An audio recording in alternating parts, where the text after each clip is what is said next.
जीवन पृथ्वी पर एक अनमोल देन है जो इस ग्रह के हर कोने में फैला हुआ है। चाहे आकाश हो, जल हो या थल, पृथ्वी पर हर जगह जीवन धड़क रहा है।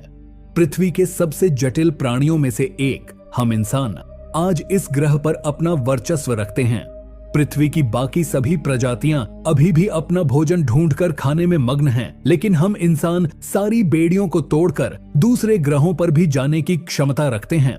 वैज्ञानिकों का कहना है कि पृथ्वी पर जीवन का मूल बीज एक ही था। उसी मूल बीज से क्रमिक विकास के चलते जीवन की अलग अलग शाखाएं निकलती गईं और आज हम इंसान जीवन रूपी इसी विशाल वृक्ष की एक छोटी सी शाखा मात्र हैं। हम इंसानों को आज का इंसान बनने में 4 अरब साल का समय लगा है। आज हमारा इस ग्रह पर वर्चस्व नहीं होता अगर हमारे पूर्वज प्रकृति की मार सहते हुए नेचुरल सिलेक्शन को न अपनाते। नेचुरल सिलेक्शन प्रकृति का एक बेरहम नियम है। जो शक्तिशाली होता है वही अपनी पीढ़ी को आगे बढ़ा सकता है और कमजोर को यह प्रकृति स्वीकार नहीं करती। आइए नेचुरल सिलेक्शन को कछुओं के इन बच्चों से समझते हैं। कछुए हमेशा अपने अंडों को समुद्री जीवों से सुरक्षित रखने के लिए समुद्र से दूर एक सुरक्षित स्थान चुनते हैं।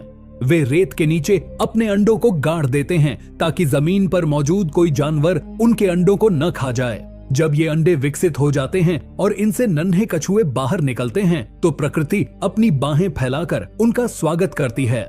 लेकिन अगर इन कछुओं को इस प्रकृति का आनंद उठाना है तो इनको एक कड़ी परीक्षा से होकर गुजरना पड़ेगा। जो भी कछुए का बच्चा इस परीक्षा में पास होगा वही इस प्रकृति का आनंद उठा पाएगा और अपनी पीढ़ी को आगे बढ़ा पाएगा। जो फेल हुआ उसका यह प्रकृति परित्याग कर देती है। जब कछुओं के बच्चे अंडों से बाहर निकलते हैं तो उनका जीवन आगे बढ़ेगा या नहीं, यह इस बात पर निर्भर करता है कि क्या वे दूर दिख रहे समुद्र तक पहुंच पाएंगे या नहीं।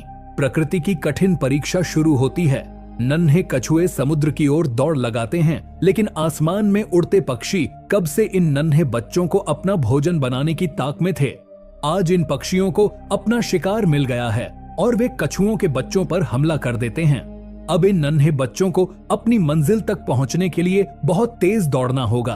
अगर वे आज तेज नहीं दौड़ेंगे तो फिर कभी भी वे इस प्रकृति का आनंद नहीं उठा पाएंगे। जो मजबूत होते हैं वे अपनी मंजिल पर पहुंच जाते हैं और जो कमजोर होते हैं उनकी इस प्रकृति में कोई जगह नहीं है। जब मजबूत कछुओं के बच्चे अपनी मंजिल पर पहुंच जाते हैं तो समुद्र की लहरें अपना हाथ फैलाकर इन नन्हे बच्चों को अपने में समा लेती हैं। अब ये नन्हे बच्चे प्रकृति का आनंद उठा सकते हैं और बड़े होकर अपनी नई पीढ़ी को आगे बढ़ा सकते हैं। प्रकृति के इसी चुनाव को नेचुरल सिलेक्शन कहते हैं। हम इंसान न जाने कितनी ही बार नेचुरल सिलेक्शन से होकर गुजरे हैं और आज भी हम प्रकृति के इसी चुनाव से होकर गुजर रहे हैं। पिछले 4 अरब सालों से प्रकृति की मार सहते हुए हम आगे बढ़े हैं। हमने न जाने कितनी ही बार महाप्रलयों को देखा है, न जाने कितनी ही प्रजातियों को विलुप्त होते हुए देखा है, लेकिन जीने की जिद हमने कभी नहीं छोड़ी और इसी जीने की जिद ने नेचुरल सिलेक्शन को अपनाया। कौन सी घटनाएं थीं जिनके घटने से आज हमारा यह जीवन यहाँ तक पहुँच पाया, यानी कि क्रमिक विकास ने हमें आज का इंसान कैसे बनाया। अभी से 4 अरब साल पहले हमारी पृथ्वी का माहौल नरक की तरह था। हर जगह धधकता हुआ लावा फैला हुआ था। गैस और धूल के बादलों ने पूरी पृथ्वी को चारों ओर से ढक रखा था। पृथ्वी की ऐसी परिस्थितियों को देखकर लगता नहीं कि कभी इस पर करोड़ों प्रजातियां फल फूलने वाली हैं। वैज्ञानिक मानते हैं कि पृथ्वी के ऐसे माहौल में पहली बार जीवन के बीज का जन्म हुआ। अब असल में जीवन का वह पहला बीज पृथ्वी पर कहां से आया, इसका कोई सटीक जवाब नहीं है। वैज्ञानिक जीवन के पहले बीज के बारे में अलग अलग थ्योरीज देते हैं। कुछ वैज्ञानिक मानते हैं कि जीवन का पहला बीज किसी उल्का के साथ अंतरिक्ष से ही पृथ्वी पर आया, तो कुछ मानते हैं कि जीवन का पहला बीज पृथ्वी पर पानी में कुछ रसायनों के मिलने से स्वतः ही पैदा हो गया। लेकिन मेरे, आपके और पृथ्वी पर मौजूद सभी प्रजातियों के जीवन का सफर 4 अरब साल पहले पृथ्वी के नरक जैसे माहौल में पानी के अंदर सिर्फ एक कोशिका के रूप में, यानी सिंगल सेल के रूप में शुरू हुआ। यह जो आप सेल देख रहे हैं यह हमारा पूर्वज है और इस पृथ्वी पर जीवन का सबसे पहला बीज 4 अरब साल पहले इस सेल ने आज का इंसान बनने की नींव रखी। इस सेल के अंदर डीएनए के रूप में कुछ कोड्स और इंफॉर्मेशन छुपी हुई है। इस सेल में मौजूद जीन्स इंफॉर्मेशन को बाहर भेज सकते हैं। लगभग 50 करोड़ सालों तक पृथ्वी पर जीवन सिंगल सेल के रूप में ही बना रहा और 50 करोड़ सालों के बाद जीवन ने एक नया मोड़ लिया। अब से करीब 3.5 अरब साल पहले सिंगल सेल ने खुद की कॉपी बनाना शुरू कर दिया और खुद का ही एक क्लोन तैयार करना शुरू कर दिया।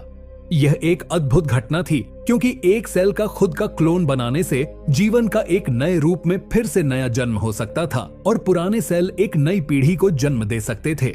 अगर ये सेल खुद का क्लोन न बना पाते तो पृथ्वी पर जीवन तभी समाप्त हो गया होता जब जीवन के पहले बीज ने जन्म लिया था। 2 बिलियन सालों तक ऐसा ही चलता रहा। पुराने सेल खुद की नई कॉपी बना देते और वो इंफॉर्मेशन को एक जनरेशन से दूसरी जनरेशन तक पास कर देते। लेकिन करीब 2 बिलियन सालों के बाद एक और अद्भुत घटना घटी। 2 सेल आपस में मर्ज हुए और उन दोनों के जीन्स आपस में कंबाइन हुए। अब ये मर्ज सेल खुद का क्लोन बनाने लगे, जिनके क्लोन में अब एक नहीं बल्कि 2 सेल के जीन्स मौजूद थे। इस घटना के बाद जीवन की नई नई शाखाएं निकलने लगीं। इन सेल्स में म्यूटेशन होने लगा और मल्टी सेल्यूलर ऑर्गेनिज्म पनपने लगे। जीवन धीरे धीरे जटिल होता गया। इन्हीं सेल्स से पानी के अंदर नई नई प्रजातियां बनती गईं, जिनमें से एक प्रजाति के जीव हमारे पूर्वज थे, जिनसे हम बने। यह है महज 3 इंच लंबे वाटर वॉर्म, जो आज से 5.5 मिलियन साल पहले पाए जाने वाले हमारे पूर्वज हैं। लेकिन ये अभी पूरी तरह से अंधे हैं। अभी तक इन्हें प्रकाश को देखने की जरूरत महसूस नहीं हुई, तो कुदरत ने इन्हें अभी तक आंखें दी ही नहीं। फिर इन वाटर वॉर्म का अंधेरा समाप्त हो गया। अब ये पहली बार इस रंगीन दुनिया को अपनी आंखों से देखने योग्य बन गए, क्योंकि अब हमारे पूर्वजों की आंखें बन चुकी थीं। अब हमारे पूर्वज इवोल्यूशन के चलते एक वॉर्म न रहकर एक मछली के आकार जैसे बन गए। हमारा दिमाग अब छोटे मोटे सिंपल डिसीजंस ले सकता था, इंफॉर्मेशन को प्रोसेस कर सकता था। लेकिन जैसा कि मैंने आपको अभी बताया था कि सेल्स में म्यूटेशन की वजह से कई तरह की प्रजातियां बनती गईं, जिनमें से कुछ खतरनाक भी थीं और ऐसी ही खतरनाक प्रजातियों से अब हमें खतरा था। अगर हमें जीवित बचकर नेचुरल सिलेक्शन का हिस्सा बनना है तो हमें इन खतरनाक जीवों से बचना होगा। और इवोल्यूशन ने अपना काम किया। समुद्र के पानी में सरवाइव करने के लिए हमारी चमड़ी अब कठोर हो चुकी थी। हमारे जबड़े और मजबूत दांत भी बन चुके थे। अब छोटे मोटे शिकारियों से हम अपनी रक्षा कर सकते थे। आज से 375 मिलियन साल पहले हम एक आर्म्ड फिश बन चुके थे। हमारी लंबाई तकरीबन 1 फुट थी और हमारा भोजन छोटी छोटी मछलियां थीं। लेकिन अभी भी समुद्र पर राज तो किसी और का ही चल रहा था। अब हमारे पास सिर्फ 2 ही रास्ते थे, या तो इन समुद्री मॉन्स्टर्स का भोजन बन जाए और अपनी यात्रा को यहीं समाप्त कर दें, या फिर सरवाइव करने के लिए कोई और रास्ता चुने। और हमने चुना उथला पानी।